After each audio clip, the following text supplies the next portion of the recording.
All right, we're live.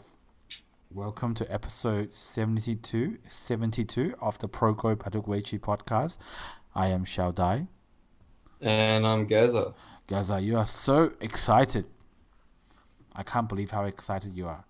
I am excited. Yeah, Gaza, last time we finished off this podcast, I think we were covering up to the Samsung Cup finals or semi-final. That's right. Yeah, finals. We covered game one of the Samsung Cup final, which was won by Ding Hao. Ding Hao. But Yeah. best of three final. So Yep. this week was game two and possibly game three. Yeah. Well, so game two happened. So they had a 1 day rest and game two happened. And I guess speaking for the fans and speaking for us, we were really hoping for Xie Erhao to win this so that we can bring this to game three. That's right. Yeah. And I think Xie Erhao did end up winning game two, which I was very happy about because I wanted Xie Erhao to win this because Xie Erhao was the one who beat Seongjin.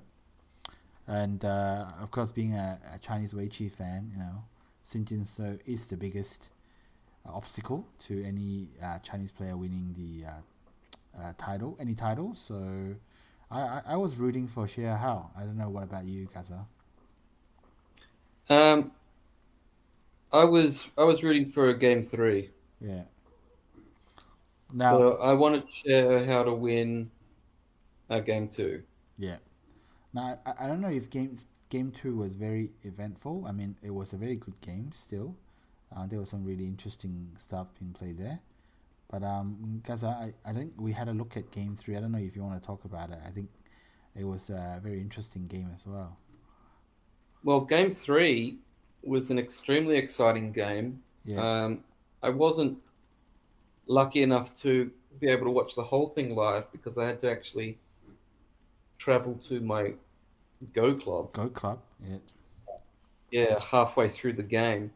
But honestly, I think this is a candidate for Game of the Year. Oh, wow. Not just Game of the Week. Yeah. I'm serious. This is an incredible game.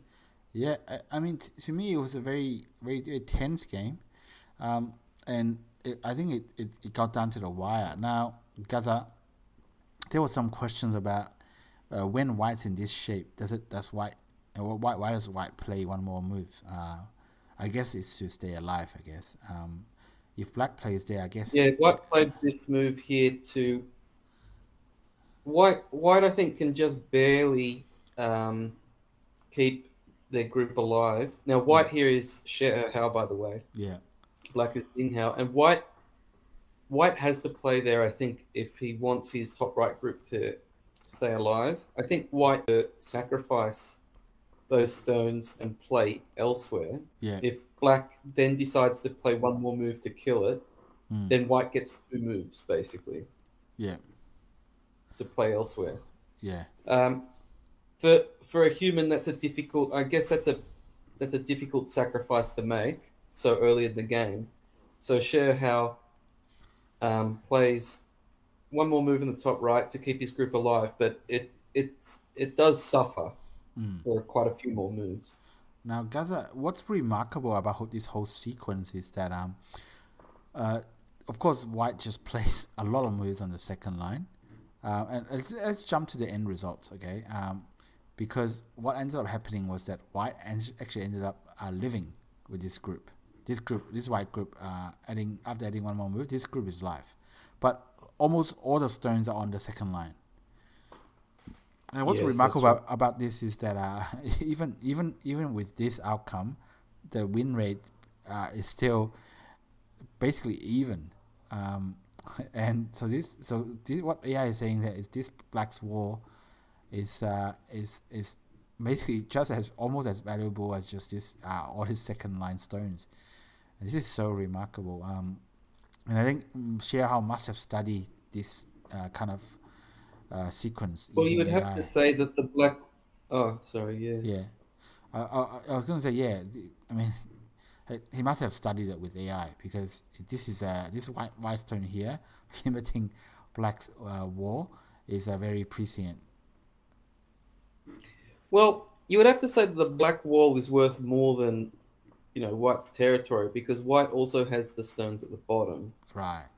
Yeah. to counter. So you could say that the black wall has quite a lot of influence, but white has influence at the bottom. Mm. You could say white has solid territory at the top, but it's 2 points, so it doesn't really matter. No, you could arguably no side has real territory at the moment. Yeah. So this ended up being uh, quite a battle. I think Ding Hao here as black. Maybe this Hane maybe wanted to get Sente. I honestly don't know if black cutting be the better move, or if this will end up being I think, yeah, I think both moves are. I guess both moves work. The yeah, cut would be more complicated, yeah, but the Hane allows white to get, quite a sizable moyo in the bottom right, and the black's RG is not as strong now. yeah. And so basically in these few games I looked at Xie Erhao's Kifu. Now one thing I would summarize about his style is that he's a very very very annoying player. Like he likes to play moves that are like kind of deep within the opponent's territory, and saying that, well, come and kill me if you can. That's kind of the what I hear from him. So this is one example of this. And I'm almost sure in this one episode of the podcast we'll see more example of him doing this. So this is quite deep. So obviously Ding Hao is saying, oh, I'm not gonna have none of that. He's gonna cover on top, even though AI suggested he should play under, but I don't know how big a difference is. But yeah, you see Xie Erhao just such an annoying player. He's just like, yep, kill me if you can. And with this smattering of stones here, he's probably gonna make something of it. Yeah. So Xie Erhao is trying his best to live now. Yes, but it is there is quite a lot of pressure on that white group in the upper left now. Yeah. And I thought this was an interesting move here. Yeah. If you go back. When white went through here like this. Yes. So Xie Erhao actually had some good reading here. I was thinking that white needed to connect. Right. Instead. But yeah, then the question becomes, well, white now has to live. White can be basically sealed off from the outside now. Yeah. Or almost. Mm. I still think that actually works for white. Yeah. But instead, white determined that if they play and allow themselves to get cut, they can squeeze out on the left. The thing is, those two stones in the middle now get captured. So yeah. I'm not sure if it was the best. I'm not sure if it was the best trade because especially if the connection actually worked. Yeah. So, but whatever the story is, at least now whites, that deep invasion of whites now ended up escaping. So I guess what the AI is saying that maybe black is slightly better off. Maybe just because these middle two stones are captured, it's quite big. Yeah, but I mean the game is basically still even because it's 2080. That's basically nothing for a human. So I mean this is maybe a glimpse of why Xie Erhao let this black stone become quite weak over here, because maybe he thought there was gonna be some RG in the corner still. Yeah. Ding Hao is black, by the way. Oh, Ding Hao's black. Sorry, yeah. I mean the same kind of thing. But what it looks like, what it ends up doing is that Xie Erhao refused to let the middle two stone just die easily, so he kind of sets up this code which Ding Hao kind of leaves. But yeah, and if I'm not wrong, they just kind of keep fighting this code, and that ends up being quite a big thing. Yeah, so basically now it becomes a case where they were finding this middle code, and I guess whoever wins this code or get a lot of benefit out of it could become kind of the winner here. And you can see here, Xie Erhao actually ended up filling in the ko, and Ding Hao got a bit of the corner over here. Yeah, the question becomes then, was that a worthwhile trade? Yeah. Because did it lose a point? Did it lose a couple of points? It's something that maybe strong. If I look at what's happened now, of course, if you look at AI, I mean, it doesn't really. Okay, so when white connects here, AI says that white's already behind. So letting black take the corner was maybe quite a bit bigger, but it's really, really hard to assess. But they keep fighting out this Yose after this, right? And I mean, with the help of AI, you can probably say, okay, yeah, that might have been the losing move. But I don't know for even a pro whether that is so clear. But yeah, I'll be interested to see what the pro have said about this. But they keep fighting this Yose. I think after a while it was very clear that maybe Ding Hao was going to win, and he only ended up winning by half a point. So there could have he been, basically had to, yeah, he had to play perfectly for like the last right, 70 moves or something. mm. But he did perfect end game technique. Now he was basically thought of as possibly a successor to Kerje. Like, that's how highly regarded he was. But he for quite a while he just wasn't able to win anything. And all of a sudden he's won the LG Cup and Samsung Cup within a 12-month period. This is quite remarkable. Yeah. So whatever it is, congrats to Ding Hao for winning his second ever major title.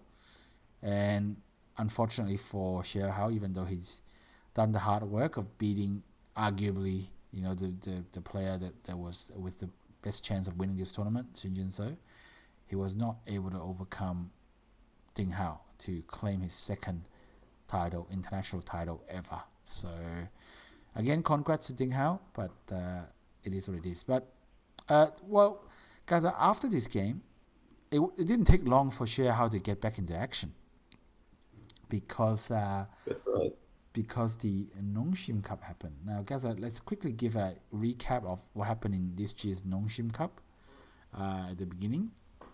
So Nongshim Cup, 5 players each. Yep. From China, Japan, and Korea.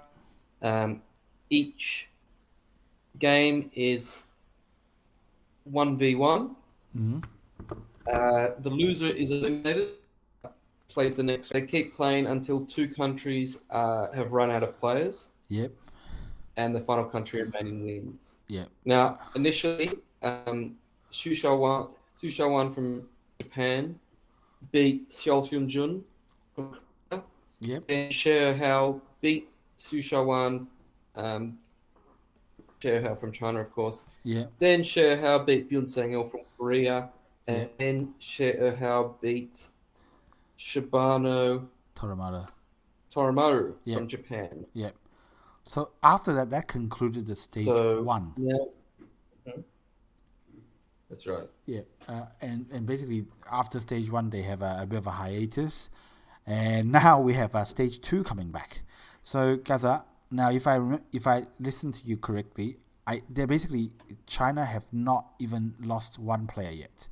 Xie Erhao, their first player, have basically beaten a Japanese player, a Korean player, and now a Japanese player. He's on 3 wins when he starts in stage 2. And whereas Japan has lost Xu Chaiyuan and Shibano, and Korea have already lost Seongjin and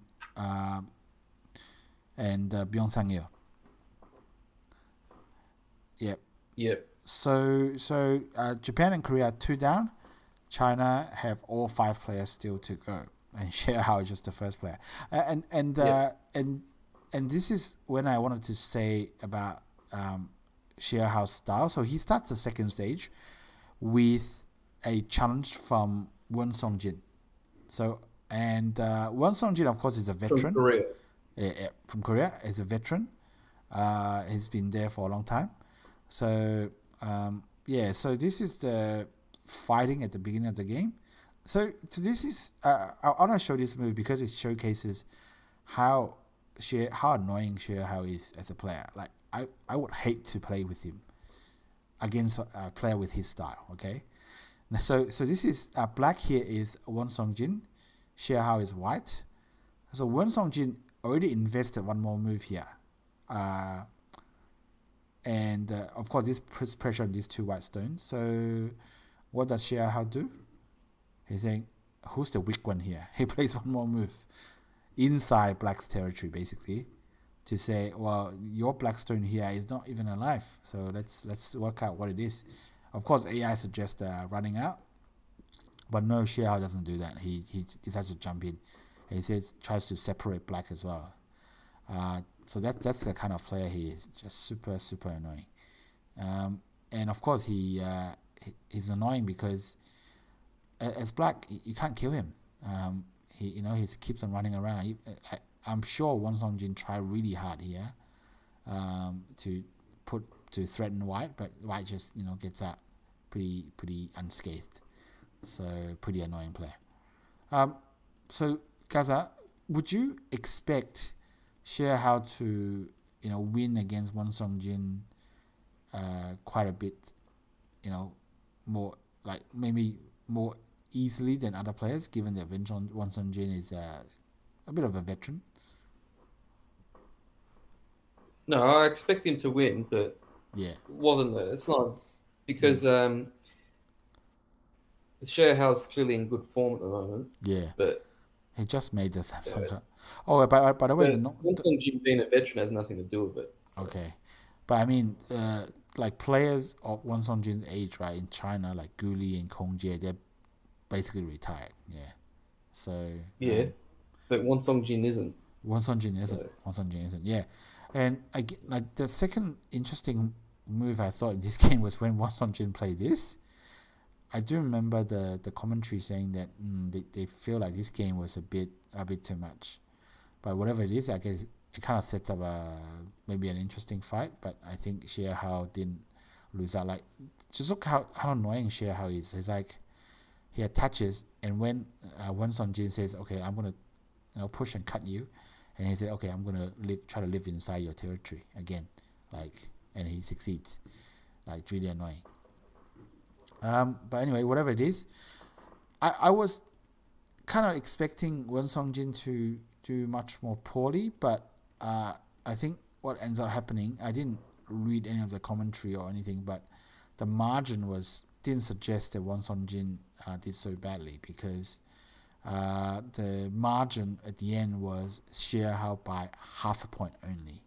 So so Xie Erhao's achieved 4 out of 4.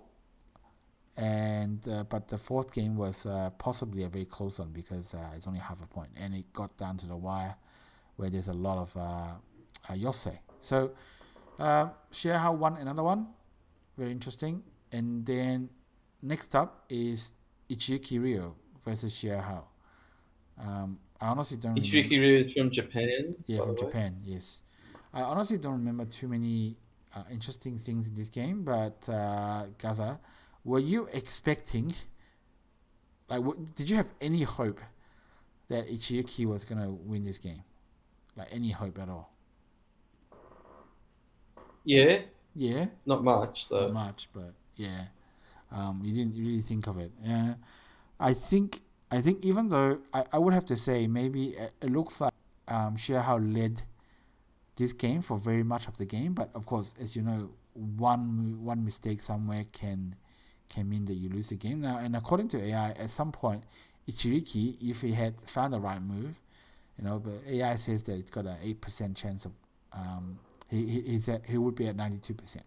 Basically, Ichiriki would have be in a quite undeniable lead if he had played rightly. But I guess it wasn't to be. And I don't without pro commentary, I probably don't understand what AI is suggesting, like why they want Ichiriki to play this Keima so desperately. I suspect it might have something to do with this white group over here, but I'm not sure. But this is supposedly a good yosei here, and I think if Ichiriki had played here, it might have become like a half-point game. the opportunity went by very fast, and I think Xie Erhao just played a better Yose here, and I think Ichiriki just ends up losing. So this is now, after Xie Erhao winning this, it's 5 out of 5 for Xie Erhao, and he's the first player. Now, guys, I don't know if you have looked at any of the statistics, or if you know, has any other Nongshim Cup player won 5 out of 5 right out of the gate. Yeah. Like who? Fenting you did it twice. Shin Min-jun did it once. Very nice. I'm not sure if Yang Dingjin did it. Okay, yeah. Now, Gaza, in Nongshim Cup, I do believe 7 wins in a row is a record. Yes, that's right. The record is 7 wins. Is 7 wins. Now, technically, in win and continual tournaments, 9 wins in a row, insane, is the record. But of course, in Nongshim Cup, 7 wins in a row is the record. Now, Xie Erhao has already won 5. Now, if Xie Erhao wins a game again, then he would have won 6. And his 7th game would be against a Japanese player again. And you would have to say that Xie Erhao playing versus a Japanese player is, means that he's got a really good chance of winning. So, I think... why is that? Because, I guess, in international games, people consider Japanese players to be weaker, I guess. Well... Okay. Yeah. Well... I do have some historical Nongshim Cup records here. The first time that a player, he won 7 games. Yeah, crazy, huh? Then the very next year, Shin Min-jun won 6 occasions. The team with the big streak ended up winning. So yes, it's looking good for China at the moment. Yeah, it's looking for China. Now, given Xie Erhao's on 5 wins, so his next opponent is Korea, and they sent out Park Junghwan. Now, if you're following this in stage 1... Oh, yes. Yeah, sorry, yes. So we already decided... Oh, yeah, he beat Ichiriki, yeah. So, yes. Yeah, so and this was today's game, Park Junghwan. Yes.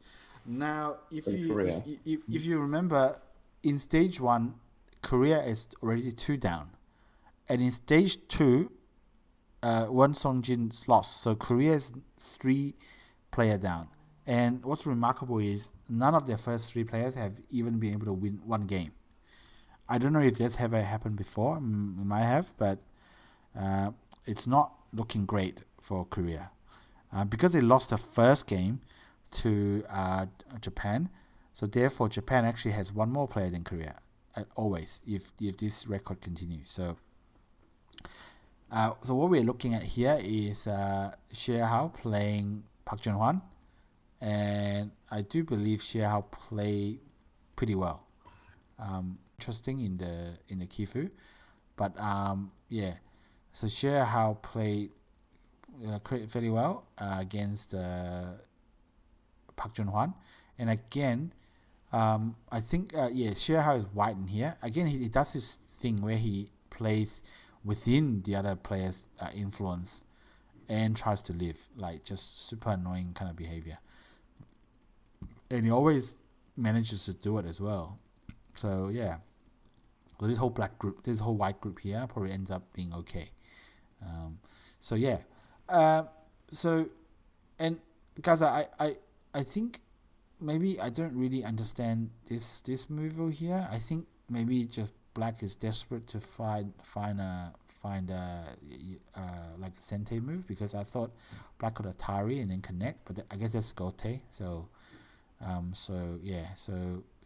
Park Junghwan just played a Sente move, but I guess later on White has this cut through to capture more stones, which I think is what happened later on.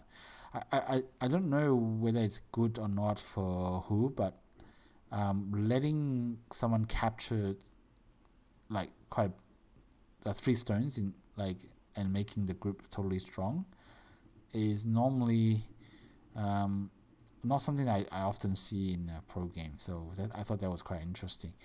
But whatever it is, Park Junghwan decided that was the best course of action. And and this is again Xie Erhao showing how annoying he is. So just playing deep within people's territory, and then just to like a probe to see if there's any opportunity later on and that he can exploit. And I think what's quite interesting here is that as White, he ended up being able to exploit this here, this kind of RG here just by clamping here. I think if Black comes down, White can come down. Then when maybe Black can do this, but then White can maybe live in the corner or threaten this White stone. So maybe Xie Erhao's setting up all these annoying RGs everywhere and playing deep within people's territories to gain some advantage here and there. So it's really, really annoying. But whatever it happens, I think what ended up happening is that Xie Erhao ended up winning this one as well. I think by resignation. So this means that Xie Erhao has won 6 out of 6, and he's still China's first player. And as and you asked me earlier. Yeah. You asked earlier, has it ever happened where Korea's first 3 players all lost? Yeah. I've checked. It's happened 5 times. Nice. Now, the first 3 of those occasions was in 2003, 2004, and 2006. Okay. So 3 times in 4 Nongshim Cups. And on those occasions, Korea actually won. Okay. Because of Lee Chang-ho? Yeah, okay. Yeah. Oh, wow, makes sense. Now, the other 2 occasions were were in 2016 and 2018, and those occasions of those Nongshim Cups have played out exactly the same way this one has. Yeah. Well, almost exactly. Japan wins the first game, and then China wins the next 6. Now, on both of those occasions, China then went on to win a 7th game, and then it came down to Korea's final player, who happened to be Park Junghwan on both occasions. Yeah. And on those occasions, Park Junghwan won the game so that Korea got a single win. Then they beat Japan's last player before losing. So so thanks to Park Junghwan, Korea has never finished 3rd in the Nongshim Cup, you could say. Yeah. Right. I guess. Yeah. But yeah, it's looking like it's looking like this is going to be a repeat of 2016 and 2018. Yeah. Now, Korea has never finished 3rd, I believe, in the Nongshim Cup. The time they got close was when Yama Yuta won 4 games for Japan, which is a first for Japanese player, and they almost they could have come last, but of course we have Seongjin who cleaned up, so there's no problem there. But in this run, what it looks like is that because Xie Erhao's beaten Korea's second last player, Xie Erhao's next game is against a Japanese player, which is going to be Yu Zhengqi? Yu Zhengqi. Yeah, Yu Zhengqi, which is going to happen tomorrow. You would bet on Xie Erhao beating Yu Zhengqi. So now Xie Erhao would have achieved a record equaling Nongshim Cup, and then Xie Erhao would have. China's in a really good position in the Nongshim Cup. Yes. There's still 2 more games to go in the second stage of the Nongshim Cup. So we'll give a report on that. But it's looking like